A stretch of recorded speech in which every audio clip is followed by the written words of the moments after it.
अस्सलामु अलैकुम वरहमतुल्लाहि वबरकातुहू। उम्मीद है कि आप सब खैरियत से होंगे। दोस्तों, इस वीडियो में मैं आपको बताऊंगा कि अपने बच्चों का नाम आप मोहम्मद रख सकते हैं या नहीं रख सकते। मोहम्मद नाम रखना जायज़ है या नाजायज़ है। अगर किसी ने अपने बच्चे का नाम मोहम्मद रख लिया है तो उसे सिर्फ मोहम्मद कहकर पुकारा जाएगा या मोहम्मद अहमद या अब्दुल्ला वगैरह उसके नाम के आगे लगाया जाएगा, फिर उसे पुकारा जाएगा। इसी तरह अगर किसी ने अपने बच्चे का नाम मोहम्मद रखा है तो उस मोहम्मद को पुकारते वक्त, मोहम्मद कहते वक्त सल्लल्लाहु अलैहि वसल्लम आगे लगाया जाएगा या नहीं लगाया जाएगा। तो इस मसले को मुकम्मल समझने के लिए वीडियो को एंड तक देखें और अगर वीडियो पसंद आए तो उसे लाइक करें और शेयर करें। तो मसला शुरू करते हैं कि मोहम्मद नाम रखना शरीयत इस्लामिया में न सिर्फ ये कि जायज़ है बल्कि मुस्तहब है। अल्लाह के नबी जनाब रसूलुल्लाह सल्लल्लाहु अलैहि वसल्लम ने इरशाद फरमाया, सम्मू बि इस्मी, कि मेरे नाम पर अपने बच्चों का नाम रखो। यानी मेरा नाम मोहम्मद है तो तुम भी मेरे नाम पर अपने बच्चों का नाम मोहम्मद रखो।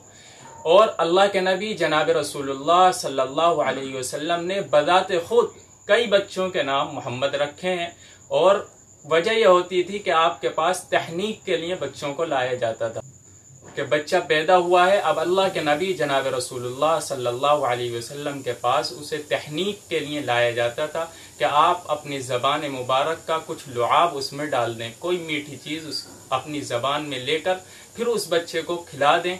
तो इसलिए आपके पास लाया जाता था। तो अल्लाह के नबी जनाब रसूलुल्लाह सल्लल्लाहु अलैहि वसल्लम नाम भी रखते थे और मोहम्मद नाम रख दिया करते थे। और इसी तरह अल्लाह के नबी ने कई सहाबा के नाम चेंज करके मोहम्मद नाम रखा है। और ये नाम ऐसा ही नहीं है कि सिर्फ उसी वक्त तक महदूद हो गया, बल्कि उम्मत का एक बड़ा तबका, एक बड़ा ग्रुप उम्मत में ऐसा गुजरा है, उलमा का, मुहद्दिसीन का, फुक़हा का, कि जिनके नाम मोहम्मद थे, उन्होंने भी अपने बच्चों के नाम मोहम्मद रखे। और उम्मत में बेशुमार ऐसे अवलिया गुजरे हैं, बेशुमार उलमा ऐसे गुजरे हैं कि जिनका सबका नाम मोहम्मद था।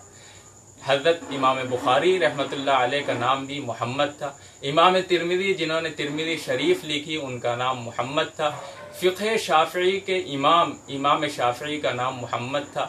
इसी तरह इमाम आज़म अबू हनीफ़ा के ख़ासुल ख़ास शागिर्द इमाम मोहम्मद कहकर पुकारे जाते हैं, उनका नाम मोहम्मद था।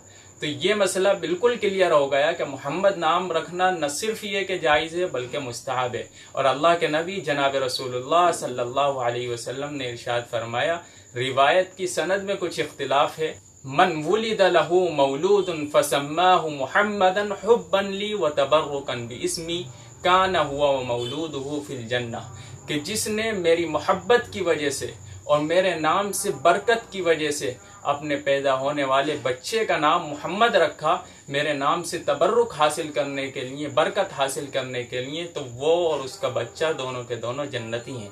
यह अजीम खुशखबरी सुनाई है अल्लाह के नबी जनाब रसूलुल्लाह सल्लल्लाहु अलैहि वसल्लम ने कि जिसने मोहम्मद नाम रखा, तो जिस बच्चे का मोहम्मद नाम रखा गया है और जो नाम रखने वाला है, ये दोनों के दोनों जन्नती हैं।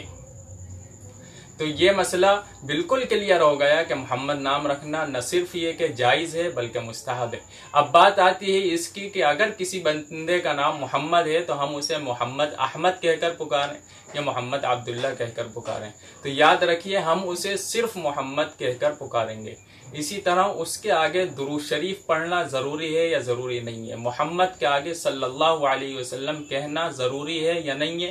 तो ये भी सुन लीजिए, ये मसला साफ है कि जब हम मोहम्मद कहकर किसी बंदे को पुकार रहे होते हैं तो उससे जनाब रसूलुल्लाह सल्लल्लाहु अलैहि वसल्लम मुराद नहीं होते, बल्कि उससे वो बंदा मुराद होता है।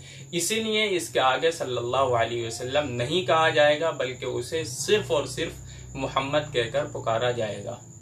अस्सलामु अलैकुम वरहमतुल्लाहि वबरकातुहू।